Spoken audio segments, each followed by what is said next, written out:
Hey everyone, welcome back to our channel, and in this video we are going to see the use of backgrounds and how you can use it efficiently to create some awesome designs in Canva. So let's get started. But before starting, if you are new to the channel and this is the first video you're watching on our channel, then we have the complete training of Canva right here on this channel. You can check out the playlist from the description, and without wasting any time, let's get started.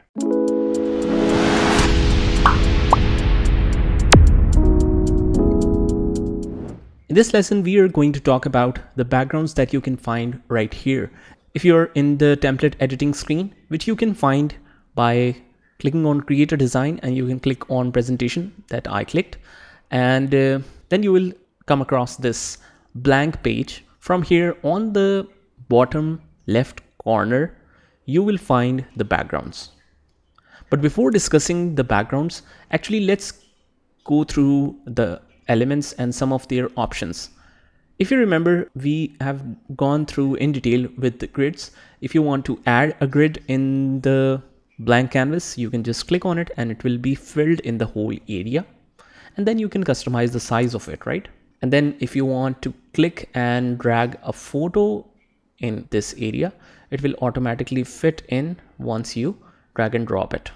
And maybe after that, if you want to reduce the transparency, you can do something like this and create your own design, basically, whatever you like.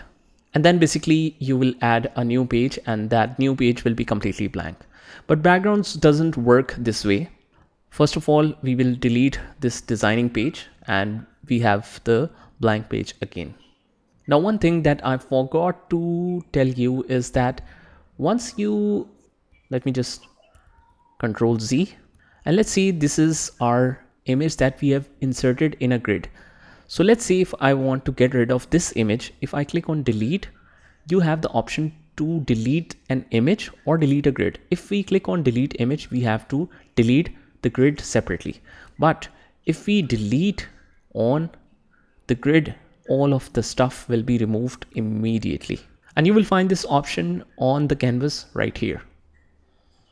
So let's just get rid of the grid. Now for the background feature, it acts a little differently, because in the grids you have the option to either fill the whole page or you can resize and fill the partial one and then insert the image in here.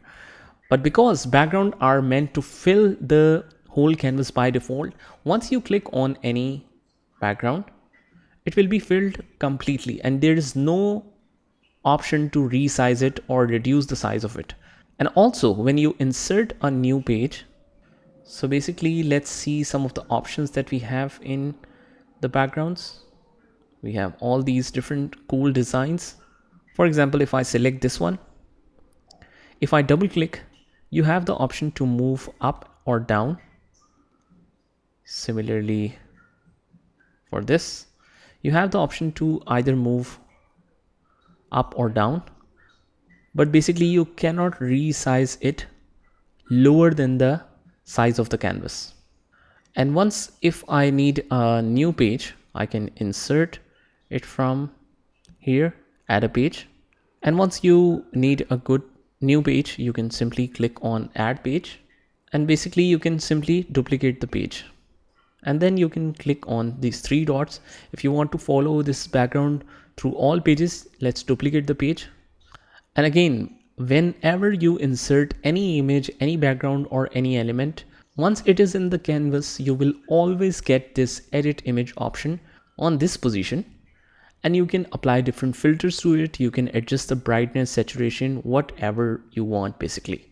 So we have some of these formats as well, and you can adjust the brightness and contrast and saturation, whatever you want basically. So these are some further customizations that you can try. Now, if I want to use the photo as a background, let's say recently used, let's see all. Let's see, this is the background that I want to use.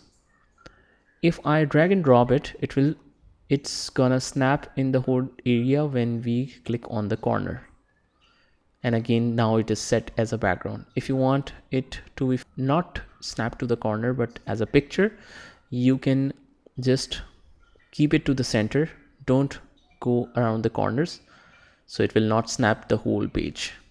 And again, if you want to duplicate this further on, you can just click on these three dots and click on duplicate page. And even you can follow a shortcut, that is Control D, for all the new pages. Let me just get rid of that. Now, one important thing while using the backgrounds is, for example, if you are using, let's say, oranges as your background. Okay, so this is, let's say, our background. After you have made a background with certain color scheme, let me just get rid of this. And let's say afterwards you want to add an element. You will go to elements, and let's say if I want this shape. So most of the time it will follow any kind of color scheme that this background has basically. So you have all the brand colors or photo colors option here. So you can easily match the text with the background right here. Similarly, let's say this is my background, or let's say this is my background. So once I selected this, now let's try the shape. You can see that some of these colors are automatically read from the background, and it is set here.